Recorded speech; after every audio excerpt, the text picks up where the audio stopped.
آج اس press conference emergency میں ہم لوگ اتوار کے دن کر رہے ہیں، اور اس کی بنیادی وجہ یہ ہے کہ پاکستان تحریک انصاف کے ہمارے پارلیمنٹیرینز کے ساتھ جو رویہ، خاص کر ہمارے پنجاب کے پارلیمنٹیرینز کے ساتھ فارم 47 شہباز شریف اور مریم نواز کی حکومت کر رہی ہے، اور اس پہ جو انٹیلیجنس ایجنسیز کے لوگ ہیں، جس پہ inter services intelligence ISI، MI، IB، special branch اور FIU، یہ پانچوں انٹیلیجنس ایجنسیز کا نام اس لیے میں لے رہا ہوں کیونکہ کوئی معلوم نہیں ہوتا کہ ایک انٹیلیجنس ایجنسی اٹھاتی ہے اور وہ کسی اور کے پاس رکھتی ہے، سو لہٰذا نہ ان کی شناخت ہوتی ہے اور نہ پتہ لگتا ہے۔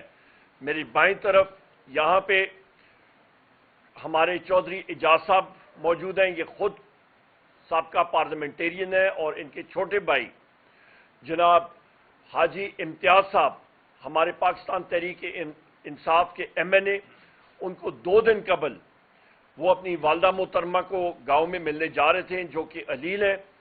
انٹیلیجنس ایجنسی کی گاڑی نے آ کے ان کی گاڑی کو ٹکر ماری، ان کو وہاں سے نکالا، اور اس کے بعد ان کو سرگودا اینٹی کرپشن اسٹیبلشمنٹ کے دفتر میں وہاں پہ تہخانے میں رکھا ہوا ہے، نہ ملاقات کرنے دے رہے ہیں، فریولس بوگس چارجز ان کے اوپر رکھے ہیں۔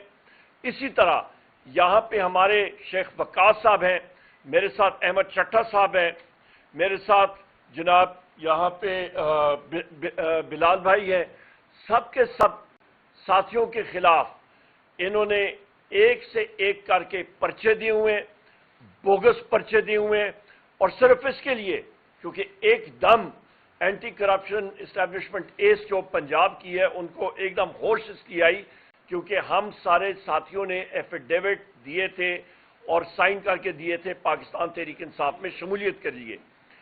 ان کی اس فستائیت کو ہم لوگ کنڈیم کرتے ہیں۔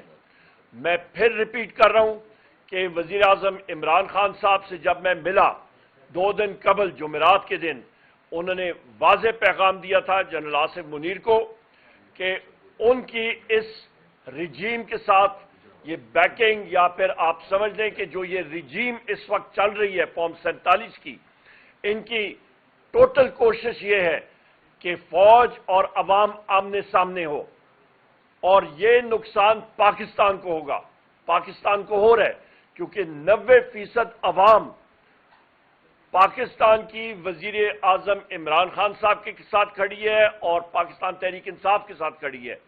لہٰذا یہ جو لوگ ہیں جس پہ شہباز شریف ہے، نواز شریف ہے، مریم نواز ہے، مسلم لیگ نون کے ہیں، وہ سب سے بڑی جماعت کو اور فوج کو اس کے درمیان اور بالخصوص پاکستان کی عوام کو آمنے سامنے کھڑا کرنا چاہ رہے ہیں، اور یہ ملک کے لیے نقصان دہ ہے۔ اس لیے ایک سیٹ اپ جو اس وقت چل رہا ہے یہ غیر آئینی، غیر قانونی ہے، اور اس کا واحد حل ہے کہ فل فور الیکشن ہونے چاہیے۔ یہاں پہ میرے ساتھ شیخ وقاص صاحب بیٹھے ہوئے ہیں، ان کی والدہ کے خلاف کیسز ہوئے ہیں، ان لوگوں کو شرم نہیں آتی۔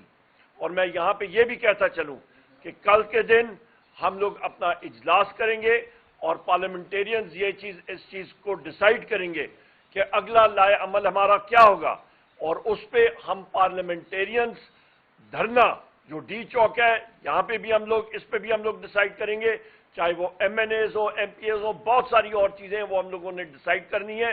پر واضح پیغام ہے گورنمنٹ کو کہ آپ ہوش کے ناخن لو، یہ لوگ ان کے پاس مینڈیٹ کچھ نہیں ہے۔ میں یہی بات کرنا چاہ رہا تھا، اور یہاں پہ میں ابھی اسد کیسر صاحب کو ریکویسٹ کروں گا کہ یہ آپ سے مخاطب ہوں، اور جو اوورآل اتحادی کے حوالے، ہمارے اتحادیوں کے حوالے سے صورتحال ہے اس کے اوپر بات کریں، بلوچستان میں جو سچویشن بنی ہے اس کے اوپر بھی بات کریں۔ بہت شکریہ۔ بسم اللہ الرحمن الرحیم۔ ایک تو یہ کہ ورف صاحب نے بالکل واضح کر دیا ہے کہ اس وقت جو ہمارے MNAs، MPs اور ہمارے جو سوشل میڈیا کے ورکرز ہیں ان کے اوپر جو کریک ڈاؤنز ہو رہے ہیں، ہم سب اس کی مذمت کرتے ہیں۔ اگر آپ MNAs اور MPs کو اتنی اس کی توہین اور ڈس رسپیکٹ کرتے ہیں تو پھر اس پارلیمنٹ کی کیا حیثیت ہے؟ یہ پارلیمنٹ تو بالکل یہ تو ایک بوگس قسم کا پارلیمنٹ بنا ہے، اس کی کوئی رسپیکٹ نہیں ہے، اس کی بات سنتا نہیں ہے. ان کے اندر جو ہے صرف ایک ڈبیٹنگ سوسائٹی، اور آپ اس کے ایم این ایز کے خلاف اس سے من گڑت. میں ایک تو مطالبہ کرتا ہوں سپریم کورٹ سے کہ یہ جو سپریم کورٹ کا ڈیسیجن آیا ہے اور جو ہمارے 41 ایم این ایز ہیں ان کو خصوصی ٹارگٹ کیا گیا ہے کہ وہ اپنی وفاداری چینج کریں. ان کو بڑے بڑے آفرز آ رہے ہیں، اور بڑے بڑے آفرز میں آپ اس کو منسٹریاں ملنا، اس کو پیسے دینا، اور نہ ہو تو پھر اینٹی کرپشن اور جو انٹیلیجنس ادارے ہیں ان کی طرف سے دباؤ کا سامنا کر رہا ہے. یہ جو چودھری امتیاز کی بات کی انہوں نے، یہ ہمارا محبوب سلطان صاحب، یہ امیر سلطان صاحب، اور اس طرح جو ہے نا ہمارا معظم جتوئی صاحب اور دیگر جو ایم این ایز کے بارے میں جو ہے نا بات کی ہے عمر صاحب نے، تو یہ سارا سپریم کورٹ کے فیصلے کے بعد ہوا. میں تو سیکرٹری جنرل صاحب بیٹھے ہیں، میں تو ان کو ریکویسٹ کروں گا کہ پہلے تمہارا مطالبہ یہ ہے کہ سپریم کورٹ خود اس کے اوپر سوموٹو ایکشن لے، کیونکہ یہ ان کے فیصلے کی توہین ہے. ان کے فیصلے کے بعد سے سب کچھ ہو رہا ہے. اور اگر نہیں تو میں سیکرٹری جنرل صاحب سے ریکویسٹ کروں گا کہ اس کو اپنے لائر کو، اپنی لیگل ٹیم کو بتائے کہ یہ سپریم کورٹ سے رجوع کرے، سپریم کورٹ سے رجوع کرے اور اس کے سامنے لے کے آئیں. میں صرف یہ پوچھنا چاہتا ہوں کہ کیا یہ ملک اس طرح چلے گا جس طرح اس یہ ملک کو چلاتے ہیں؟ تو ایک تو یہ کہ ہم مذمت کرتے ہیں، اور جس طرح عمر صاحب نے کہا کہ ہم انشاءاللہ کل جو ہماری میٹنگ ہوگی اس پہ فیصلہ کریں گے کہ ہمارے تمام پارلیمنٹیرین جو ہے نا وہ آ کے ڈی چوک پہ یا جہاں کوئی مظاہرہ کرے اس کے خلاف آواز اٹھائے. نمبر 1. نمبر 2، 5 اگست کو ہم دو ایشوز پہ انشاءاللہ پورے ملک میں بڑے بڑے جلسے اور مظاہرے کریں گے. ایک تو 5 اگست کو عمران خان کی گرفتاری کا دن ہے.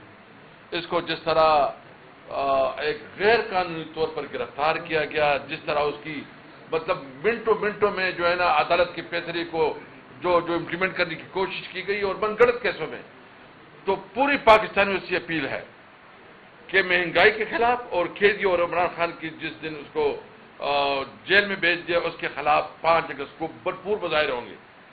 یہ جو آج کل جو ہے نا آئی پی پیز والا ایشو چل رہا ہے، عمر صاحب اس پہ زیادہ دسترس رکھتے ہیں، لیکن میں پولیٹیکل بات کروں گا.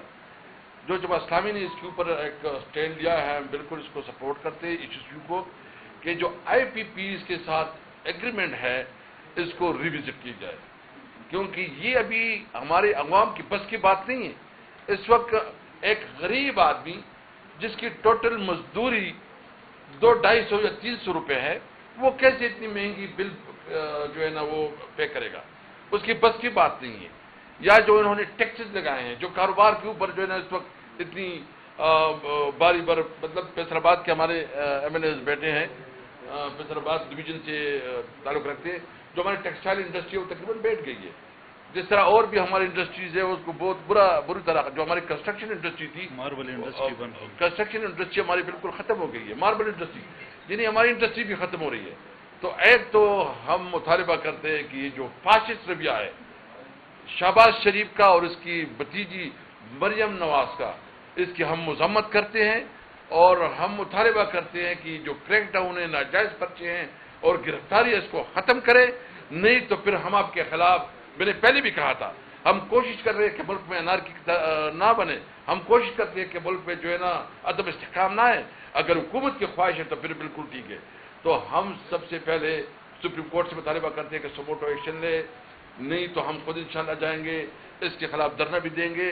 اور جو اس وقت ہمارے کوشش ہے کہ جتنی میں سمجھتا ہوں کہ یہ ٹائم آ گیا ہے، میں تمام پولیٹیکل پارٹیز کی، جماعت اسلامی ہو، وہ جی ڈی اے ہو، وہ جو ہے نا جمعیت علماء اسلام ہو، ہم سب کو ابھی اس حکومت کو رخصت کرنے کے لیے ایک میز پہ بیٹھنا پڑے گا. کیونکہ اس وقت یہ حکومت، یہ ایک جعلی حکومت ہے، اس کے پاس مینڈیٹ نہیں ہے. یہ ایک جعلی مینڈیٹ کے اوپر بیٹھے ہیں. ان کے فیصلے سارے آئی ایم ایف اور باہر سے ہو رہے ہیں، اور یہ جو مہنگائی آ رہی ہے اس وجہ سے آ رہی ہے کہ ان کے پاس عوام کا کوئی احساس نہیں ہے. میں 1 منٹ یہاں پہ ایک اور چیز بات کروں گا. ہماری فیس بک کی لیڈ ہے عروبہ کومل، ان کو اٹھایا گیا ہے کل. اس کو ہم لوگ شدید الفاظ میں کنڈیم کرتے ہیں، مزاحمت کرتے ہیں۔ اس کے ساتھ ساتھ رؤوف حسن صاحب اور ہمارے آفس کے اور ساتھی، ان کی فزیکل ریمانڈ جو ہے وہ ایکسٹینڈ کی گئی ہے، اور پروسیکیوٹر نے کہا ہے ہمیں چند دن اور چاہیے، اس کی ہم لوگ مزاحمت کرتے ہیں۔ ان کو کیا اور چیز چاہیے؟ رؤوف حسن صاحب کے پاس ایسی کیا چیز ہے کہ ان کی، وہ ضعیف العمر شخص ہے، ہمارے آفس کے امپلائیز ہیں، انہوں نے ایسی کیا چیز کی ہے؟ صرف اس لیے کہ وہ پاکستان تحریک انصاف کے آفس میں بیٹھے ہوئے تھے۔ یہ فیشسٹ حکومت، اس کو ہم لوگ کنڈیم کرتے ہیں، اور ان کا جو انٹیلیجنس ایجنسیز کا رویہ ہے اس کو بھی ہم لوگ کنڈیم کرتے ہیں۔ خدارا پاکستان کو تباہی سے بچائیں۔ یہ جس رستے پہ ہم لوگ جا رہے ہیں، اس پہ پاکستان کو لا تلافی نقصان یہ لوگ پہنچا رہے ہیں۔ شکریہ جی۔